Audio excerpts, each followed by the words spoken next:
नमस्कार मित्रांनो, तर आपल्याला इथे असं पाहायला मिळत आहे, सूरज मॅटवर गार्डन एरियामध्ये झोपलेला आहे. निकी त्याची कंबर चोळून देत आहे. सूरज तिला म्हटलेला असतो की माझी कंबर खूप दुखत आहे. त्यावेळेस निकी सूरजला बोलवून घेऊन त्याची कंबर चोळून देतो असे म्हणते. त्यावेळेस सूरज मॅटवर झोपतो आणि निकी त्याची कंबर दाबते, वरून खाली पूर्ण मसाज करते, पाठीचाही मसाज करते. त्यानंतर ती म्हणते, बास बाबा सूरज, आता माझे हात दुखत आहेत अशी म्हणत ती उठते आणि म्हणते, दुखायची थांबली का तुझी कंबर? त्यावेळेस ती त्याला स्ट्रेचिंगही करायला शिकवते.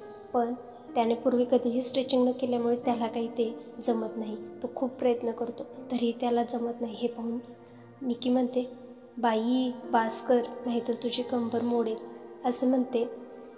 सूरजला थांबायला लावते. त्याचबरोबर तुझी कंबर कशाने दुखत आहे हे विचारते. त्यावेळेस सूरज म्हणतो, काम खूप होतं आहे ना. त्यावेळेस निक्की म्हणते, हो गार्डन एरिया खूपच मोठा आहे त्यामुळे का? त्यावेळेस सूरज म्हणतो, नाही, ह्याच्यापेक्षा तर खूप कामे करतो मी, मला कामाची भरपूर सवय आहे असं म्हटल्यानंतर निक्की त्याचं बोलणं ऐकत असते. आता हा सॉफ्ट कॉर्नर नेमका कशासाठी आहे, किती गेमसाठी हे सर्व करत आहे हे पाहणे पुढच्या भागामध्ये खूपच रंजक ठरणार आहे. अशाच नवनवीन अपडेटसाठी नक्कीच चॅनेलला सबस्क्राईब करा. धन्यवाद.